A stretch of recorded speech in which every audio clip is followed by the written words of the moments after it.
The sun was just beginning to set over the quiet. Manicured lawns of Silver Pines Estates, a private, gated community where every blade of grass stood at attention, and every mailbox was the same glossy black. The kind of neighborhood where people didn't just live, they performed living. At exactly 6:14 p.m., a sleek black Range Rover rolled up to the iron entrance gate. The tinted windows reflected the gold hues of the setting sun. The guard at the booth, a middle-aged man named Ralph, straightened his cap as the window rolled down.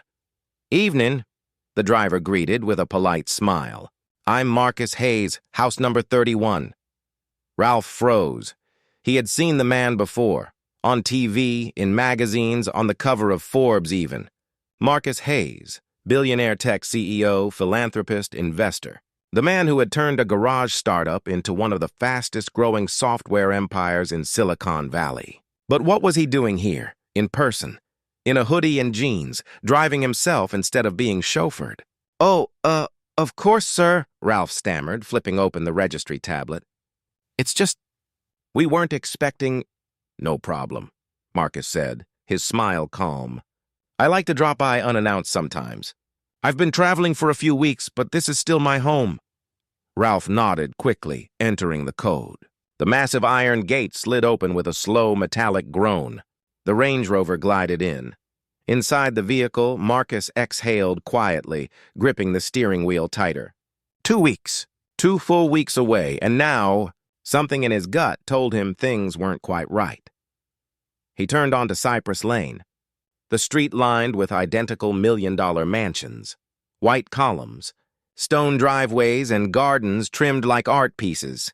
He smiled faintly as he saw his home, 31 Cypress Lane, a modern masterpiece of glass and stone that he had designed himself.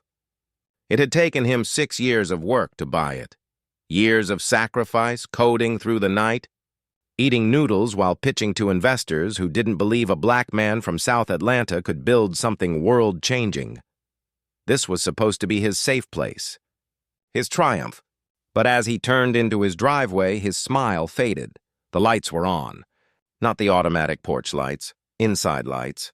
And through the glass window, he saw movement, a shadow, a figure, moving through his living room. Marcus frowned. He parked, got out, and pressed the fob to unlock the door. But before he could step closer, the front door swung open. A white woman in her late 40s stood there wearing a floral cardigan, pearls around her neck, and holding a phone in one hand like a weapon. Her voice sliced through the quiet evening. "Excuse me? Can I help you?" Marcus blinked. I live here," she laughed, sharp, disbelieving. "I don't think so. The owners of this house are away. I'm watching the property for them." Marcus tilted his head. "You're watching my house? Your house?" She crossed her arms. "Sir, please don't make this difficult. This is a private community. You can't just drive in here and walk onto someone's property."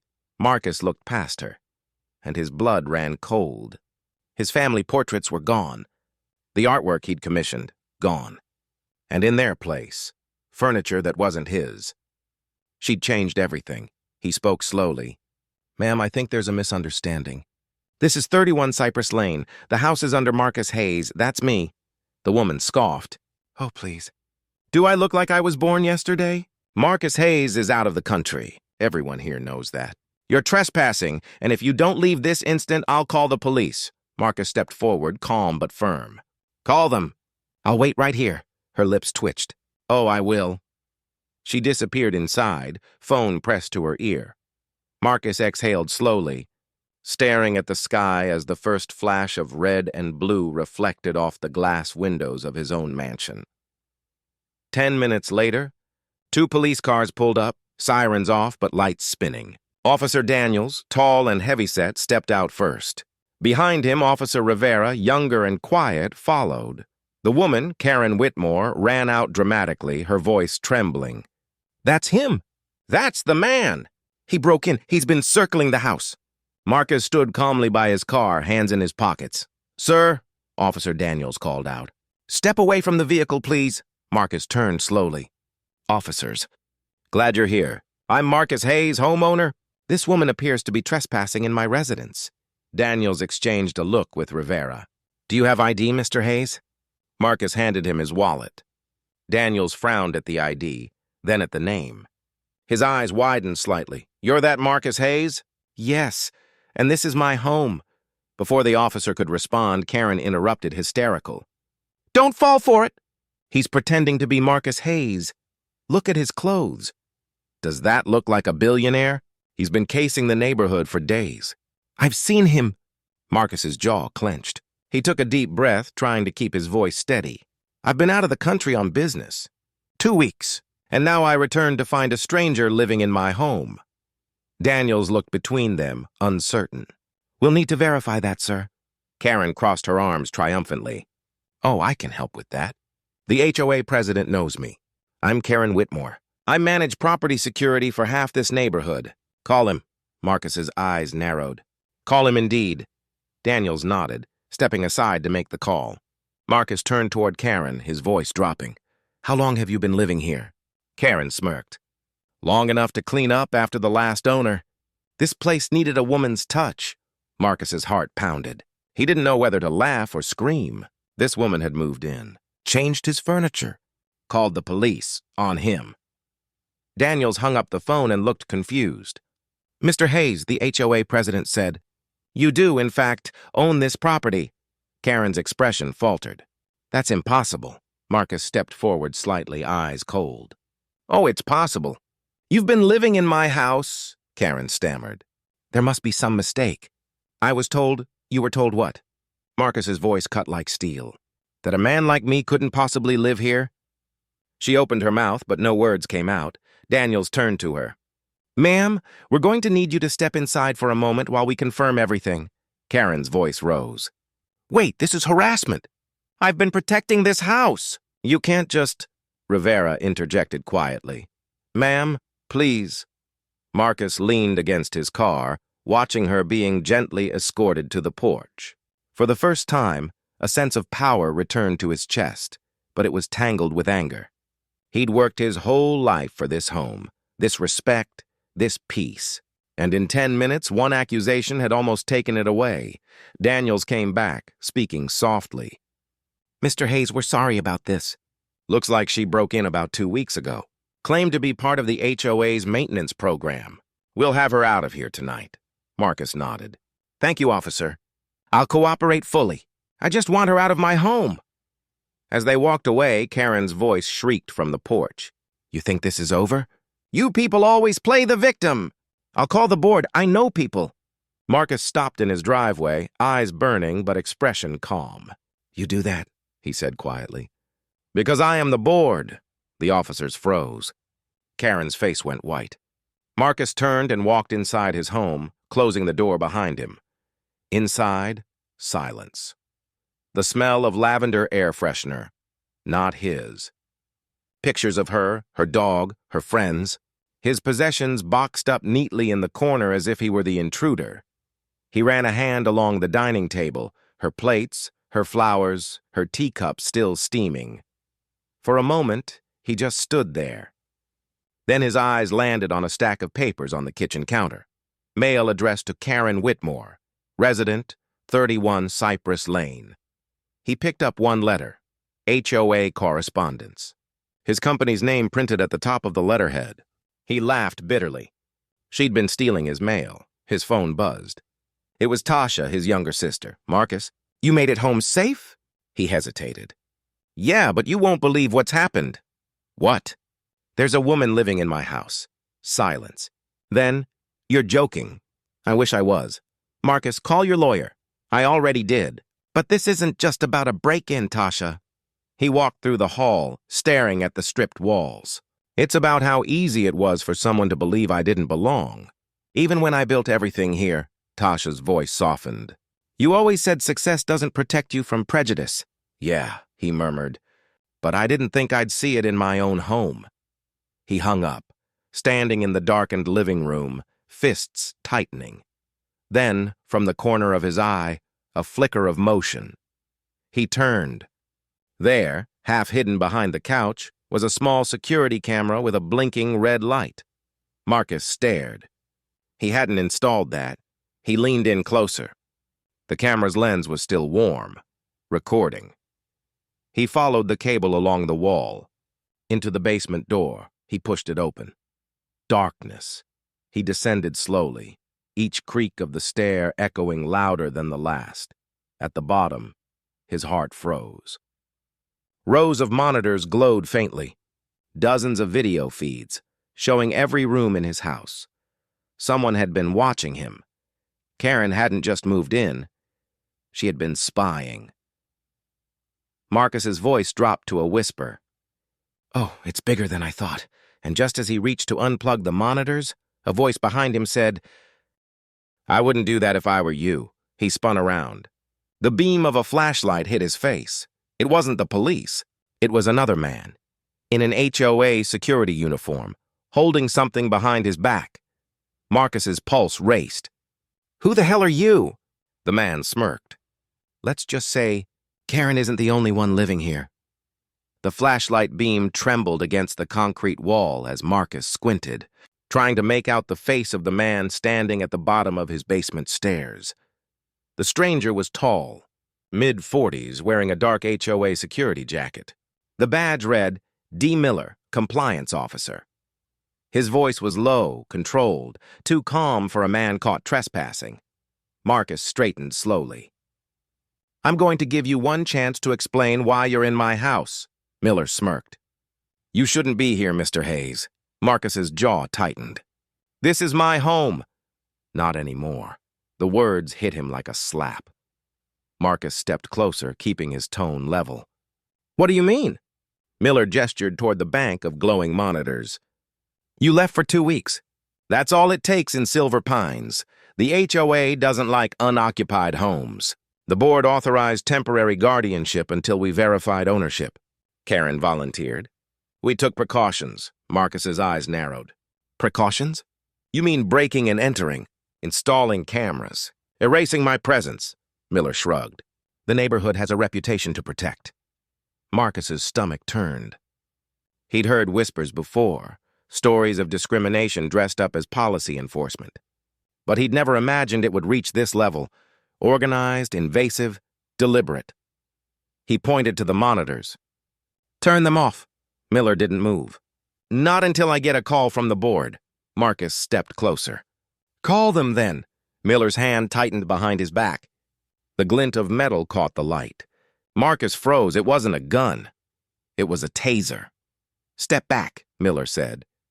Marcus raised his hand slightly. "You're making a mistake." "No. You made one when you came back early." The silence stretched, thick, electric. Then, without warning, Marcus lunged. He grabbed the nearest monitor and swung it like a shield just as Miller fired. The taser wires cracked against the metal screen, sparks flying. The monitor shattered. Miller stumbled, losing balance. Marcus drove his shoulder into the man's chest, slamming him against the wall. The taser clattered to the floor. Marcus's breath came in sharp bursts. "You don't belong here." "Get out!" Miller coughed, glaring. "You think your money makes you untouchable? You don't understand this neighborhood." "We decide who fits here." Marcus's voice dropped, cold and steady. "Then maybe it's time that changed." He grabbed the taser and backed toward the stairs. Miller groaned, sliding down the wall, clutching his ribs. As Marcus ascended, he dialed his lawyer. "Brandon, it's me. I need you to get here tonight. Bring the police. Bring the deed. And call the media if you have to." Brandon's calm voice came through. "Marcus, slow down. What's happening?" "They're running an operation out of my house." He reached the living room. The house felt heavier now, poisoned by the presence of strangers. He checked the front window. The police cars were still outside, their lights dimmed. Karen was sitting on the curb, still arguing. Marcus unlocked the front door and stepped out. "Officers!" he called. "You need to see the basement." Rivera looked up. "Sir?" "There's a man down there on security jacket named Miller. Cameras everywhere. He's been watching me." Daniels frowned, signaling Rivera. They followed Marcus inside. When they reached the basement, Miller was gone. Only the monitors remained, blank, the cords ripped from the walls. Rivera muttered, "He bolted." Marcus clenched his fists. "He'll be back. He thinks this place belongs to him." Daniels looked around, uneasy. "We'll file a report. You should stay somewhere else tonight, Mr. Hayes." Marcus shook his head. "No, I'm not running from my own house." That night he barely slept. He sat in his office, watching the shadows move across the yard. Every creak of the floorboards made his muscles tighten. At 3:27 a.m., his phone buzzed again. A message from an unknown number. "You should have stayed gone." No name, no number, just those words. Marcus exhaled slowly, saving the message.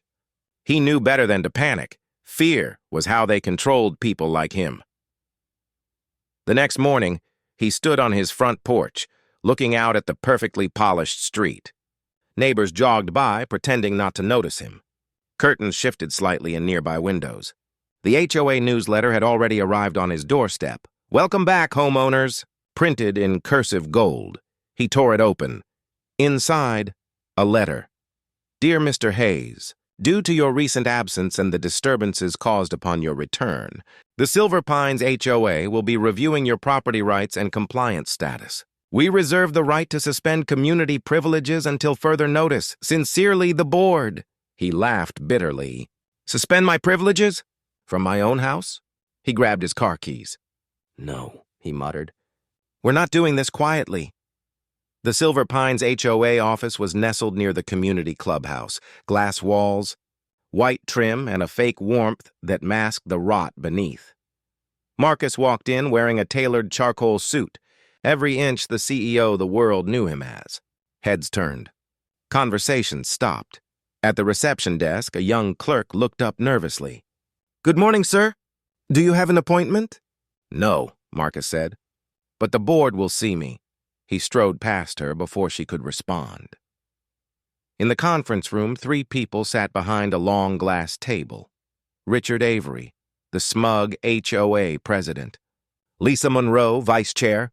And Greg Tolland, legal advisor. Avery smiled tightly. "Mr. Hayes, we were just discussing your situation." Marcus set his briefcase on the table. "Then let's clear it up. You authorized someone to occupy my house without my consent. You installed cameras, and your security officer threatened me." Avery leaned back. "We acted within community guidelines. Homes left unattended are at risk. Ms. Whitmore was ensuring property preservation." Marcus's eyes flashed. "By stealing my mail? Replacing my furniture? Monitoring me?" Lisa shifted uncomfortably. "It was an unfortunate misunderstanding." "No," Marcus said. "It was targeted. Because you didn't think a man like me could own that house." Avery's smile never wavered. "Race has nothing to do with it, doesn't it?" Marcus opened his briefcase and slid out a folder. Security reports, timestamps, footage from his driveway cameras. "Because I checked your records. You didn't reassign guardianship to any other vacant properties last month. Only mine." Greg leaned forward. "You're making serious accusations." "I'm making factual statements." Avery exhaled. "Mr. Hayes, you're clearly upset." "Upset?" Marcus's voice cracked with restrained fury. "You invaded my home, humiliated me, and tried to rewrite ownership documents under a false compliance order. You're not just breaking HOA policy, you're breaking the law." Avery's mask slipped. "You think your money gives you power here?" Marcus's eyes locked on his. "No. Integrity does." The room went silent. He gathered his papers, turned, and walked out. As he stepped into the sunlight, his phone rang again. "Brandon, his lawyer." "I've got news," Brandon said. "That Miller guy, not officially employed by the HOA. No records, no payroll, nothing. He's a ghost." Marcus stopped walking. "Then who's paying him?" "That's what we're going to find out." Back home, Marcus opened his laptop and began digging. Years in tech had taught him to follow digital footprints. He traced HOA payments, invoices, surveillance contracts, and there it was, a shell company named Whitmore Community Solutions, LLC, registered to Karen Whitmore. His blood boiled. She'd built a side business off HOA funds, using security as a cover to target minority homeowners. He gathered everything, screenshots, bank statements, time-stamped evidence. Then he made a call. "Tasha," he said quietly, "I need you to go public." "Marcus, are you sure?" "Yes, they've been doing this to others. I won't be the last." The story hit social media like wildfire. Justice for Marcus trended within hours. Local news vans lined the entrance to Silver Pines Estates. Reporters gathered outside the gates. Neighbors whispered. Karen appeared again, this time in sunglasses, shouting at the cameras. "He's lying! He's trying to destroy this community!" Marcus stood at his doorway, calm, composed, as microphones were thrust toward him. "I worked my whole life to build this home," he said. "And when I came back, they told me I didn't belong." "Not because of what I did, but because of who I am. This isn't just my story. It's about every person who's been told they don't deserve what they earned." The crowd fell silent. His voice was steady, his eyes unwavering. Then, from behind the crowd, a flash of movement. Miller. Hat pulled low, face half hidden, slipping between the trees near the side gate. Marcus's heart raced. He caught Rivera's eye, the younger officer from before, and pointed subtly. Rivera nodded and sprinted toward the woods. The cameras turned. The reporters followed, but by the time they reached the trees, Miller was gone. Again. In the distance, the faint sound of an engine revved. Marcus watched, jaw set. "He's running, which means he's guilty," Rivera returned, breathless. "We'll find him. We've got your statement, your footage. This won't stand."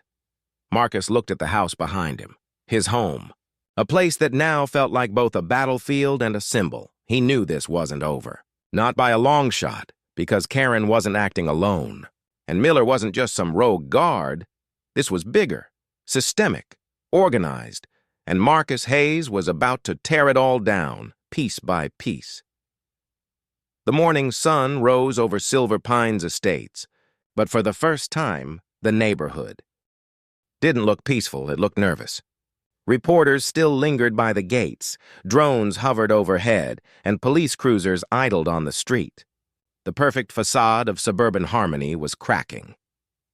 Inside 31 Cypress Lane, Marcus Hayes stood at his window, a cup of coffee untouched in his hand. His face was calm, but his eyes burned with quiet purpose. He'd spent the entire night combing through files, linking names, tracing shell accounts, and connecting every wire in the web that Karen and her partners had spun. The deeper he looked, the darker it got. Invoices for maintenance services that didn't exist. Payments from HOA funds into Whitmore Community Solutions, LLC. Security upgrades billed to homeowners who never approved them. It wasn't just prejudice, and it was a scam. A whole network of exploitation, hidden behind the polite smiles and manicured lawns of Silver Pines. And somehow, Miller, the phantom security officer, had access to everything. Marcus glanced at the photo he'd printed, Miller's blurred face caught by one of his hidden cameras. He slid it across the desk to his sister, Tasha, who sat across from him, frowning. "You really think he's working for her?" she asked. Marcus nodded. "Not just her. Look at the timestamps. The payments to Karen's company stopped 2 days before I came back. Then another account starts funding Miller directly. The signature on the approval?" He turned the screen toward her. Tasha's eyes widened. "Richard Avery, the HOA president himself." Marcus's tone hardened. He was pulling the strings. Karen was just the front. Tasha leaned back, stunned. "So this wasn't personal?" Marcus shook his head. "Oh, it was personal. They used policy to hide prejudice, profit wrapped in power. They just never expected the person they targeted to fight back." He stood up, pacing. "I'm done playing defense. It's time to expose every one of them." Tasha smiled faintly. "You sound like Dad." Marcus froze.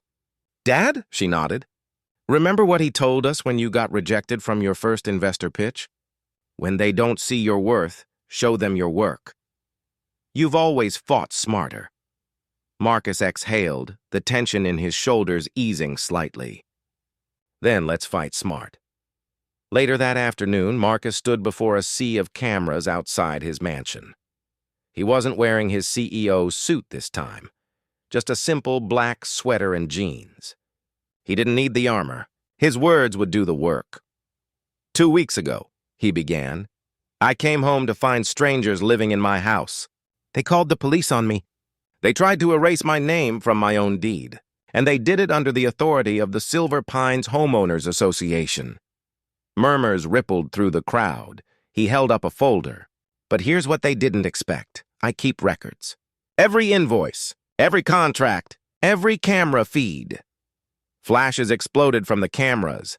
The same people who accused me of being an intruder, he continued, have been stealing from this community for years. Inflated fees, fake maintenance bills, illegal surveillance, all under the leadership of Richard Avery and Karen Whitmore. Gasps. Reporters shouted questions. Are you saying this was racially motivated? One called. Marcus paused. It started as prejudice. It became greed, and it ends today. He stepped down from the podium, his expression unreadable as he turned toward his house. Inside the HOA office, panic had set in. Richard Avery slammed the door shut, his face red with fury. He's turning the neighborhood into a circus. We need to shut him down. Lisa Monroe rubbed her temples. Richard, calm down. The media is watching everything now. We can't just make this disappear. We'll discredit him, Avery snapped. He's got a past. Find something. Greg Tolland looked uneasy. Richard, he's clean. No scandals, no lawsuits. He's a philanthropist, for God's sake. Then make something up. Lisa glared at him. You've lost it. Avery slammed his hand on the desk. He's not one of us. He never will be. And if we let him win, the whole system falls apart. From the corner, a voice spoke quietly. Then maybe it should, they turned. Miller stepped out of the shadows. His uniform jacket was gone. His shirt was stained with dirt, his eyes cold. Avery's face twisted. Where have you been? Cleaning up your mess, Miller said flatly. But now the cops are looking for me, too. You're supposed to handle this. I did. Miller's tone turned venomous. Until you made me the fall guy. Avery's jaw clenched. You work for me. Miller took a step forward. Not anymore. Lisa stood abruptly. I'm calling the police. Miller laughed, low and dangerous. You think the police don't already know? Marcus filed everything. Every payment, every camera. You're finished. Avery paled. Then Miller leaned close to him, whispering something that made Avery's face drain of color completely. Lisa frowned. What did you say? Miller smirked. Let's just say your HOA fund wasn't the only one Avery's been stealing from. And with that, he walked out, leaving the office in chaos. Marcus sat by his window again, watching cars come and go. His phone buzzed. An unknown number, he answered cautiously. Hello? Mr. Hayes, a man's voice said. This is Detective Harper, Silver Pines PD. We've got Miller in custody. Marcus straightened. Already? He turned himself in. Says he wants to make a deal. Marcus hesitated. A deal? He's willing to testify, on camera, against Avery and Whitmore, but only if you agree to hear him out first. Marcus exhaled slowly. When and where? Tomorrow morning. Downtown precinct. The next morning, Marcus sat across from Miller in a gray interrogation room. The man looked different now, tired, defeated, human. Miller leaned forward. You think you know what happened? You don't. Marcus folded his arms. Enlighten me. It wasn't just Karen and Avery, they were small time. The HOA's been laundering money from developers, luxury firms that buy up minority-owned homes cheap. We target homeowners, scare them with compliance violations, force them to sell. Then the board resells the property to developers. Triple profit. Everyone gets a cut, Marcus's stomach churned. And Karen? She took a house too far. She thought yours was just another name. When you came back, Avery panicked. Told me to keep you under surveillance. He said if you caused trouble, make it look like a domestic disturbance so the police would take you in. Marcus's fists tightened. You were going to set me up. Miller looked away. It wasn't personal. Marcus's voice was quiet but sharp. It's always personal when you're the one being erased. Detective Harper stepped in. Mr. Hayes, we've got everything we need. He's agreed to testify. We'll issue warrants by tomorrow. Marcus nodded, his face unreadable. Good. As he stood to leave, Miller called after him. You should know. Avery's not going quietly. He's got people in city planning. They'll try to bury this. Marcus turned slightly, meeting his eyes. Then I'll dig deeper. Back at home, Marcus received a call from Brandon. "Bad news," the lawyer said grimly. "Avery filed a counterclaim. He's suing you for defamation." Marcus smiled faintly. "Of course he is. It's a distraction. Don't bite?" "Oh, I'll bite," Marcus said. "But not in court. On live television." He hung up and began typing furiously, drafting an open letter, compiling evidence, coordinating with journalists. This wasn't just about his house anymore. It was about the system that allowed men like Avery to thrive.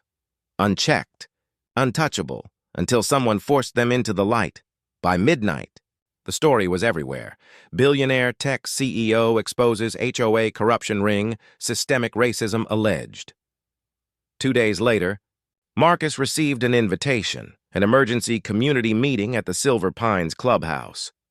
He knew it was a setup. He went anyway. The room was packed. Homeowners, reporters, police officers. The air was thick with tension. Avery stood at the front, still trying to project confidence. "Ladies and gentlemen, we've all been misled. Mr. Hayes has made baseless accusations that damage our community's reputation." Marcus stepped forward, interrupting. "Then let's clear it up. You said the HOA had nothing to hide, so I brought something." He turned on a small projector. The screen behind him lit up, showing financial records, time-stamped surveillance videos, and Miller's recorded confession. Gasps filled the room. Avery's face went pale. "You can't— this isn't admissible," Marcus's voice boomed. "It doesn't have to be. It's the truth." Reporters surged forward. Cameras flashed. Homeowners began shouting. Avery tried to speak, but his words drowned in chaos. 2 officers approached him, one reading from a warrant. "Richard Avery, you're under arrest for fraud, embezzlement, and conspiracy." The room erupted. Karen, sitting in the back, tried to slip away, but Rivera was already waiting by the door. Marcus stood still, watching it all unfold. Justice, raw and imperfect, was finally taking shape. As Avery was led out in handcuffs, he turned to Marcus, seething. "You think you've won? You don't belong here." Marcus met his gaze. "That's where you're wrong. I built this place. You just rented space in it."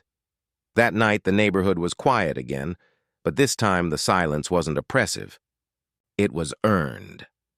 Marcus walked through his restored home, his furniture back, his portraits rehung. Each room felt lighter, like it had exhaled after holding its breath for too long. He stepped outside, looking at the stars above the gated community that once tried to keep him out. Tasha joined him on the porch. "You did it?" He nodded. "We did," she smiled. "What now?" Marcus looked out across the rows of identical houses. "Now we make sure this never happens again." He turned to her, eyes steady. "I'm buying the HOA." Tasha laughed softly. "You're serious?" "Dead serious," he smiled.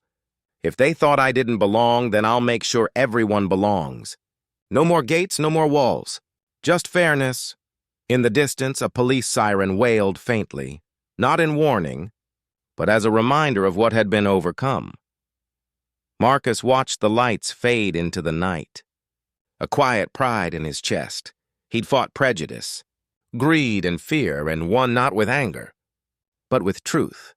But even as the stars shimmered above, he knew this wasn't the end, because somewhere in the city, another HOA office light flickered on, and someone whispered into a phone, "He took down Silver Pines. Now he's coming for us." The storm outside was relentless. Lightning cracked the sky open like glass, and thunder rumbled through the marble walls of the Lewis estate.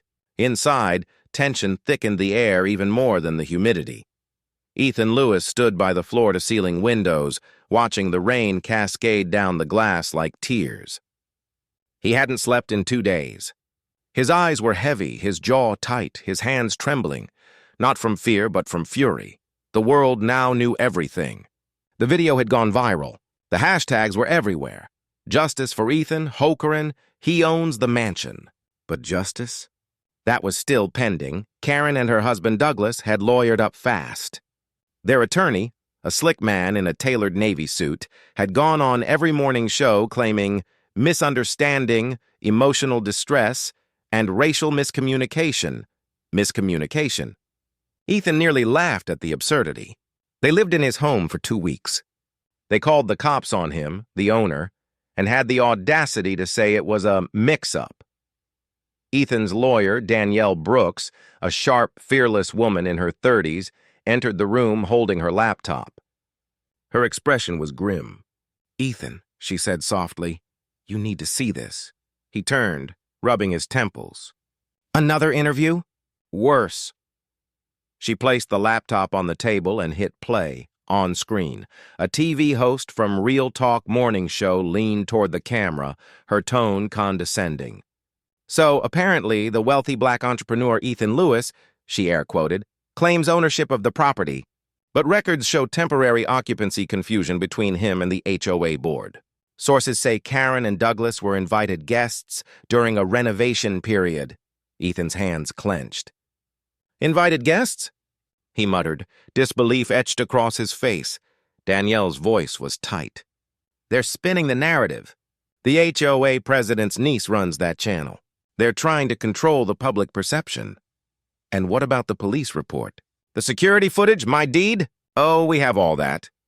But public opinion isn't built on truth. It's built on the loudest voice." Ethan stared at the screen as the segment continued, painting him as aggressive, unstable, and confrontational. The same tired script, the same prejudice, modernized, dressed up in legal jargon and subtle bias. He whispered, more to himself than to Danielle, "They're trying to bury me again." Danielle looked at him. "Then we'll dig louder." The next morning, Ethan arrived at the HOA board meeting, a cold, sterile room with 10 people seated around an oval table. The air smelled of entitlement and lavender air freshener. Karen sat near the head of the table, her posture perfectly poised, pearls around her neck glimmering under the fluorescent lights. Her husband, Douglas, sat beside her, scrolling his phone with disinterest. The HOA president, Mr. Jennings, cleared his throat. "Mr. Lewis," he began, "we're here to address the allegations and misunderstandings between you and Mrs. Porter." "Misunderstandings?" Ethan repeated slowly, leaning forward. "She broke into my house, lived there, called the police on me, and tried to claim I didn't belong in my own home." Karen's voice trembled with feigned innocence. "Mr. Lewis, I truly thought the house was vacant. The locks were changed. There was confusion about the ownership. I was told by the HOA that the property was being remodeled." Ethan's jaw tightened. "That's a lie." Her eyes darted away. I didn't mean to cause harm. It was all just a terrible mistake." Danielle placed a folder on the table and opened it with a loud slap. "This is the security footage from the gate. Mrs. Porter entered with her own key. She wasn't confused. She was involved." Jennings shifted uncomfortably. "Let's not make accusations." "Accusations?" Danielle snapped.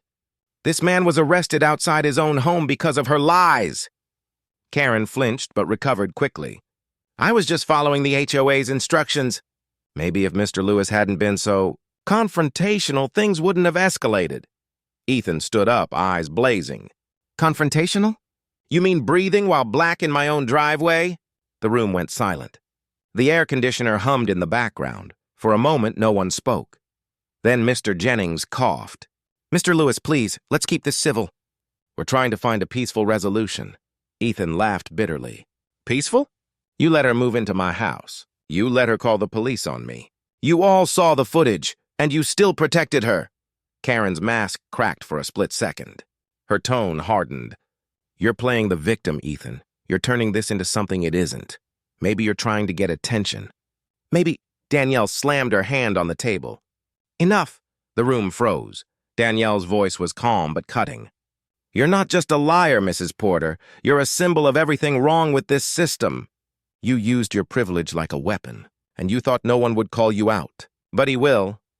She nodded toward Ethan. "And the world will see it." Karen's lips parted, but no sound came out. Ethan leaned forward, his voice low but steady. "You tried to destroy my dignity, but you failed. I'll make sure every person who ever gets silenced like I did finds their voice again. You messed with the wrong man." That night, as the storm continued to rage outside, Ethan sat on his couch, replaying the moment in his head. He'd faced racism before, subtle, institutional, quiet. But this was war. His phone buzzed. Hundreds of notifications, tweets, DMs, news mentions. But one message stood out. It was from Officer Reed, the cop who had arrested him that night. "Ethan, we need to talk. There's something you don't know about that night." Ethan's blood ran cold. He met Reed at a quiet diner after midnight. The place was empty except for the hum of the coffee machine. Reed looked different, nervous, pale, his badge hidden under his jacket. Reed spoke in a low voice. "When we got the call from Karen, she didn't say it was a trespassing. She said there was a dangerous black man breaking into the neighborhood. She made it sound like a violent threat. That's why the response was so heavy." Ethan stared at him. "You're telling me she knew exactly what she was doing?" Reed nodded. "And there's more." The HOA backed her story. "They wanted you detained until they could clarify ownership. Someone high up ordered that." Ethan leaned back, stunned. "They planned it." Reed looked him in the eyes. "You didn't hear it from me, but the HOA wanted you gone. They didn't like that a black man owned the biggest house on the block." Ethan clenched his fists. "They wanted me out of my own home." Reed's voice cracked slightly. "I'm sorry, man. I didn't see it then, but I see it now. You deserved better." Ethan stood, gripping the back of his chair. "Then help me prove it." Reed hesitated, then nodded slowly. "I'll get the internal recordings. The dispatch logs, everything." Ethan extended his hand. "Then we bring them down." 2 days later, the mansion's front lawn was packed with reporters. Microphones, cameras. The world was watching. Ethan stepped out, wearing a tailored charcoal suit, his posture tall and unwavering.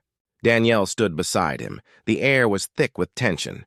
Every click of a camera sounded like a countdown. He stepped up to the podium. "I was accused of breaking into my own home," he began, his voice steady but heavy. "I was humiliated in front of neighbors, handcuffed, and treated like a criminal for existing in a space I earned. And the people responsible called it a misunderstanding." He paused, scanning the crowd. "But we all know what it really was. It was prejudice disguised as protocol, fear disguised as law, and silence disguised as civility." The reporters leaned in. Ethan continued, voice rising. "But silence ends today. Because now we have proof. Police dispatch recordings, HOA communications, and messages showing they conspired to remove me from this community. They wanted to make an example out of me, but the only example now will be justice!" Gasps rippled through the crowd. Cameras flashed. Danielle stepped forward, holding up a USB drive. "This contains every document, every recording, every lie. We're filing a lawsuit not just against Karen Porter, but against the HOA board and every officer who participated in that unlawful arrest." The crowd erupted. Reporters shouted questions. Karen, watching from her window across the street, turned pale.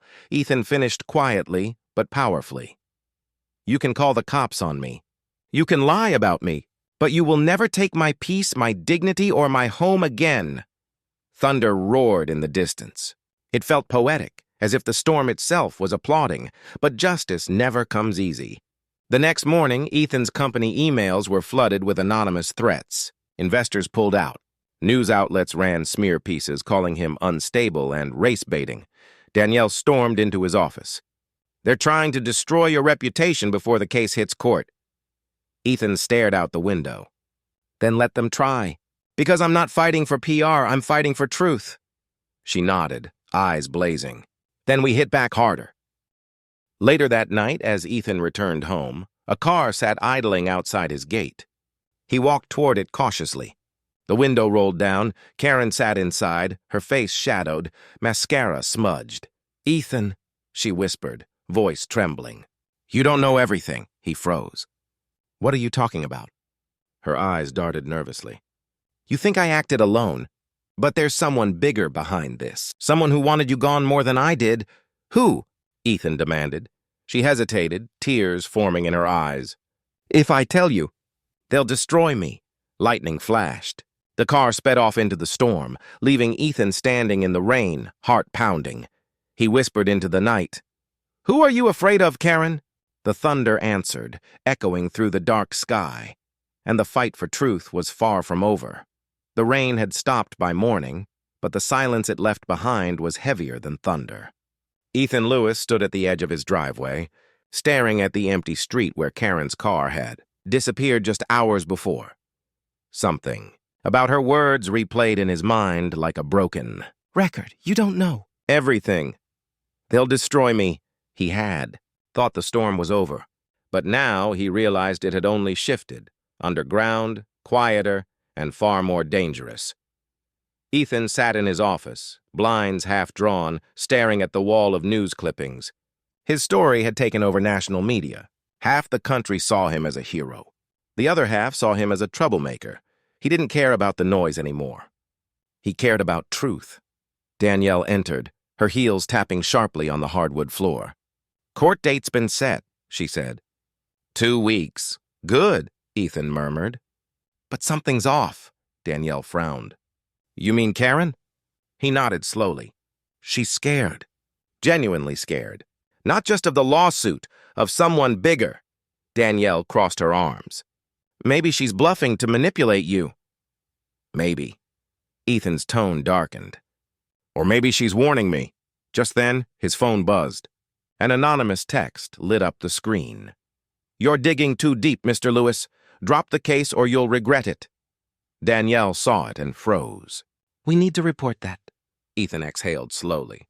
"No, we need to trace it." 2 nights later, Officer Reed met Ethan again, this time in a deserted parking lot near the outskirts of the city. His face was tense, eyes darting around as if being watched. "I got what you asked for," Reed whispered, handing over a small flash drive. "Dispatch logs, body cam clips, internal memos. But there's something else you need to see." He hesitated, lowering his voice. "There's a name that keeps coming up in the background communications. Someone from the HOA, high level. They were feeding info to the police that night, telling them you were dangerous, that you were a threat to the neighborhood." Ethan's heartbeat quickened. "Who?" Reed looked him dead in the eye. "Richard Jennings," Ethan's jaw clenched. "The HOA president," Reed nodded. "Yeah, but it goes deeper. Jennings has financial ties with city officials. He's been selling property under the table, gentrifying neighborhoods, forcing out certain families. Yours was next." Ethan's stomach twisted. "So it wasn't just Karen, she was a pawn."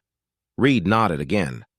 "Jennings used her, manipulated her bias to create chaos. Once you were out, the HOA could claim your property was abandoned and buy it through shell corporations."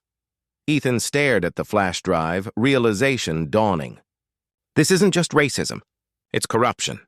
Reed's tone turned grave. "Be careful, man. People like him, they don't lose quietly." The next day, Ethan found Karen waiting on his porch. She looked nothing like her polished self. Hair disheveled, makeup smudged, eyes red from crying. "Ethan," she said softly, voice breaking. "I need your help." He hesitated. "My help after everything you did?" Tears streamed down her cheeks. "I didn't know, I swear. Jennings told me you'd abandoned the property. He said you were under investigation. He promised to help me get temporary housing if I cooperated." Ethan folded his arms. "So you did lie." "I believed him," she cried. "He said he'd file the paperwork that the house was going to be resold. He even gave me a key, said the HOA had permission.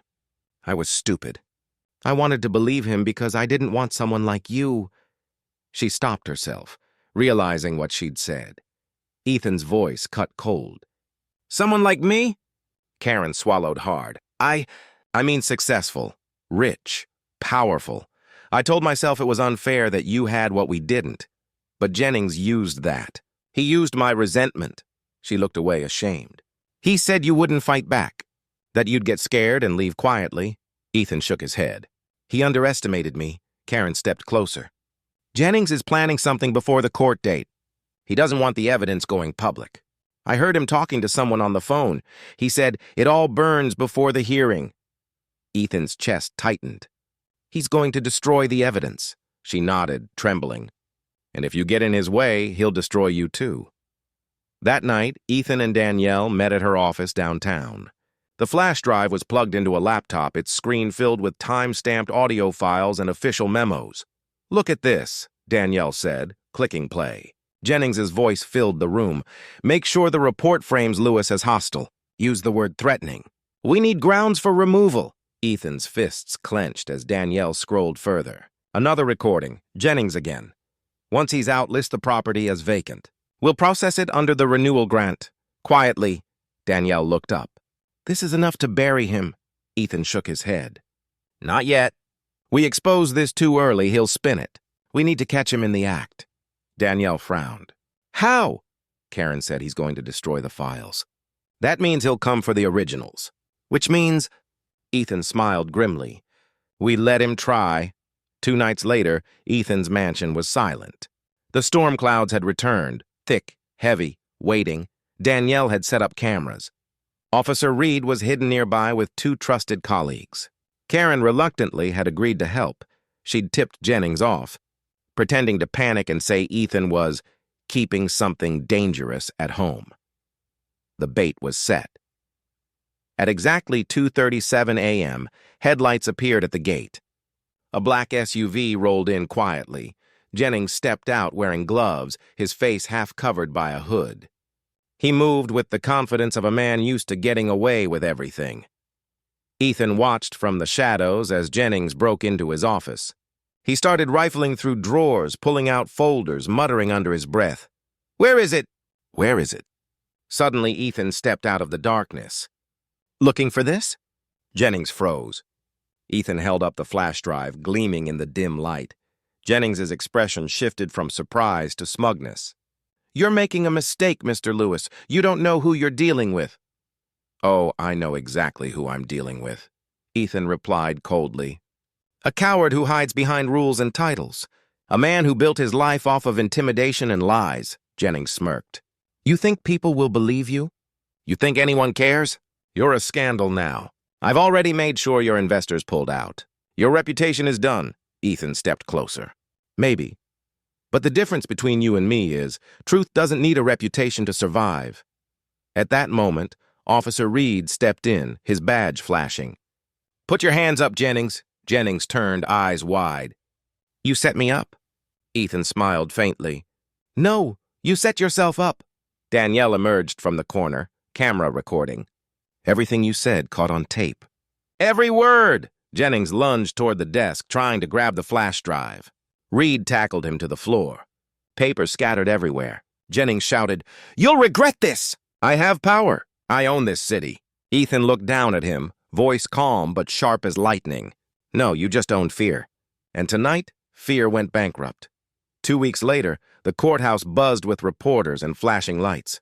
Ethan sat beside Danielle as Jennings was led in, looking pale and defeated. Karen sat quietly in the witness box, hands trembling but determined. When she took the stand, her voice wavered, but she told the truth. All of it. How Jennings manipulated her. How he orchestrated the fake complaint. How he planned to seize the property and silence Ethan. The judge listened, stone-faced. Then Danielle stood. Your Honor, Exhibit C, the recording of Jennings's confession. The audio played. Jennings's voice echoed through the courtroom. Make sure the report frames Lewis as hostile. Once he's out, list the property as vacant. We'll process it under the renewal grant. Gasps filled the room. Jennings' lawyer tried to object, but it was over. The judge's gavel struck like thunder. Mr. Jennings, this court finds you guilty of conspiracy, unlawful property manipulation, and falsified reporting. You are hereby sentenced to 15 years in state prison. Jennings's head fell into his hands. Ethan sat back, exhaling slowly. The weight of months lifted from his shoulders. Danielle smiled faintly. We did it. Ethan shook his head gently. We didn't just win a case. We won back our dignity. Outside the courthouse, cameras surrounded Ethan. He stepped to the microphone, the winter sun gleaming behind him. I didn't fight this battle for revenge, he began. I fought it so no one else would ever have to explain why they belong in a place they earned. So no one's success, skin, or silence can be used against them again. He paused, looking straight into the lenses. Justice isn't about punishment. It's about truth finally being louder than lies. Applause broke out. Some people cheered. Others cried. Karen, standing at the edge of the crowd, lowered her head. She approached him quietly after the cameras turned away. That night, Ethan sat by his window gazing at the skyline. The lights of the city shimmered like hope reborn. But then, his phone buzzed again. A message. No name, just one sentence. You think Jennings was the only one? Ethan froze, the glow of the phone reflected in his eyes. Outside, thunder rolled once more. The storm wasn't done. Not yet. The night was calm, eerily calm. The storm had finally passed over the city, leaving the air clean, sharp, and cold. But inside Ethan Lewis's mansion, the atmosphere was anything but peaceful. He sat in his study, staring at the message glowing on his phone. You think Jennings was the only one? His reflection in the glass looked tired, but his eyes, those eyes still carried fire. He had brought down the man who humiliated him, exposed corruption, and reclaimed his dignity. But now he realized Jennings wasn't the root. He was only the symptom. And somewhere above him, someone was still pulling strings. Danielle arrived minutes later, coat draped over her shoulders, holding a thick folder. "Ethan, what's going on?" she asked, setting the folder on the table. He handed her the phone. She read the message, eyes narrowing. "Anonymous?" "Yeah," Ethan said. "No number, no trace." "Just that." She opened her laptop, pulling up the HOA's old records again. Jennings was dirty, but he couldn't have done all this alone. The fake ownership transfer, the police connections, the property flipping. It's too organized. Ethan leaned back in his chair. Who benefits the most from people like Jennings? Who gains when neighborhoods change? Danielle's fingers flew across the keyboard. She opened public records, tax logs, real estate transfers. Patterns began to emerge. Names, dates, shell companies, offshore accounts. Then one name appeared again and again. A name Ethan knew. Danielle's breath caught. No way. Ethan's fists clenched. Oh my God! The name was Harold Whitman, CEO of Whitman Properties, the development firm that once partnered with Ethan's own company before the scandal. Danielle looked up. He's the one who pulled out of your deal right after the arrest. The one who told investors you were a liability. Ethan's voice hardened. He wasn't just pulling out. He was setting me up. Whitman, a billionaire with friends in City Hall, the police department, and the HOA network. The face of urban renewal. He bought cheap, forced families out, then sold luxury homes to the highest bidder. And people like Jennings? They were his tools. Ethan's heart raced as he scrolled through files, emails, documents, financial ties linking Whitman Properties directly to Jennings' projects. Every arrow led to one conclusion. Whitman orchestrated it all. Danielle whispered, "He framed you to collapse your company. Once your reputation was gone, your property values would plummet. He could buy your assets for pennies." Ethan's jaw tightened. He underestimated how much one man can fight back. The next morning, Ethan walked into the marble lobby of Whitman Tower, unannounced. The receptionist, flustered, tried to stop him, but Ethan kept walking. Elevator doors closed behind him. His reflection stared back, determined, composed, unbreakable. When he stepped into Whitman's office, the billionaire was sipping coffee behind a glass desk, calm and smug. "Ethan Lewis," he said smoothly. "I heard you've had quite a week." Ethan stared at him coldly. "You set me up." Whitman smiled faintly. "That's a strong accusation." "I have proof," Ethan said, placing a folder on the table. "Emails, payment logs, shell transactions. Jennings was your pawn." Whitman's smile didn't fade. It widened. "And what will you do, Ethan? Run another viral video? Stir up the mob? I play in boardrooms, not comment sections." Ethan leaned in, voice low and steady. "You played in blood, Harold. You destroyed lives. But this time the boardroom's about to have a front-row seat to its own reckoning." Whitman's expression hardened. "Careful, son. You're walking in waters deeper than you can swim." Ethan smirked faintly. "You're mistaking silence for fear." He turned to leave, but before he reached the door, Whitman said quietly, "You expose me, and you'll lose everything again. I'll make sure of it." Ethan paused, looked over his shoulder. "You already took everything once. I survived that. Now it's your turn." Back at his mansion, Ethan and Danielle assembled their team. Reed, a few investigative journalists, and a tech analyst. Danielle laid out the map of connections on the table.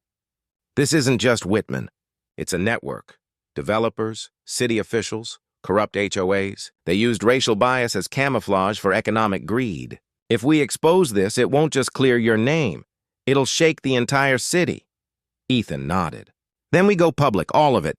Every lie, every transaction, every injustice. Reed added.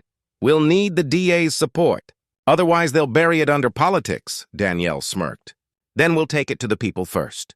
A week later, a live press conference was streamed across every major platform. Ethan stood behind the podium again, but this time he wasn't defending himself. He was exposing an empire. He looked directly into the camera. Some battles don't end when you win the case, he began. They end when the truth can no longer be buried by money or power. He paused, letting the silence build. For years, this city has been manipulated by developers who profit from fear, who weaponize prejudice, exploit policy, and destroy families, all while calling it progress. Images flashed on the screens behind him.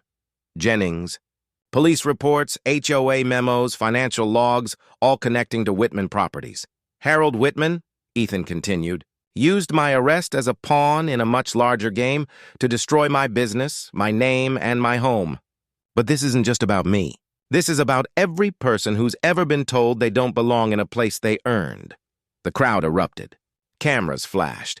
Whitman, watching from his glass office, slammed his fist on the desk. Hours later, the city was on fire with outrage. Protests erupted outside Whitman Tower. Stock in his company plummeted. The district attorney announced an emergency investigation. Within days, warrants were issued, subpoenas filed, and Whitman, once untouchable, was suddenly cornered. But Ethan's fight wasn't just about revenge anymore. It had become something bigger, a movement. People from all over the country began sharing their own stories. Homeowners wrongfully evicted, business owners targeted, communities erased. Ethan's name became a symbol, not of victimhood, but of resistance. 1 week later, Ethan received a call. "Unknown number, Ethan Lewis," a gruff voice said. "Harold Whitman wants to meet, privately." Danielle tried to stop him, but Ethan went anyway. They met at an old golf club outside the city, Whitman's territory. But Ethan walked in without hesitation. Whitman stood by the window, his power suit impeccable, his face pale from sleepless nights. "You won," Whitman said quietly. "They're taking everything." Ethan folded his arms. "Then maybe you finally understand what that feels like." Whitman turned, eyes weary. "You think you changed the system? You embarrassed a man, not a machine. There'll be another me next month, another HOA, another injustice. You can't win against a world built this way." Ethan stepped closer, eyes burning. "Maybe not, but I'll make sure the next man who tries to do what you did remembers this moment, remembers the name Ethan Lewis, because one voice can start an echo and echoes become storms." Whitman said nothing. For the first time, he looked small. Ethan turned to leave. "Enjoy your silence, Harold. You bought it with other people's pain." Months later, the court ruled in favor of Ethan's foundation, the Lewis Justice Initiative, dedicated to fighting property discrimination and systemic bias in housing. Karen had joined it quietly, volunteering behind the scenes. Reed had been promoted for whistleblowing integrity. Danielle had become one of the most sought-after lawyers in the state. And Ethan? He rebuilt his company from the ground up. But this time, his focus wasn't profit. It was purpose. At a grand opening ceremony for affordable housing units funded by his initiative, he spoke before thousands. "When they called the cops on me," he began, "they thought they were calling an end. What they really called was a beginning." The crowd applauded, rising to their feet. Ethan smiled, looking up at the sky, the same sky that once rained on him in chains, now shining bright and blue. "Justice isn't about tearing others down," he said softly. "It's about lifting those who were never given a chance to stand." That night, as the city lights glittered in the distance, Ethan stood on his balcony with a quiet smile. His phone buzzed one last time. A message. "You exposed one empire. There are others waiting." Ethan's eyes narrowed, not with fear, but determination. He typed back one sentence, "Then I'll be ready." He slipped the phone in his pocket, looked out at the city, and whispered, "Let them come." The camera would pull back slowly, showing him standing tall against the skyline. The mansion's lights glowing behind him, the man they tried to erase now stood as a beacon. Not a victim, not a survivor, but a conqueror,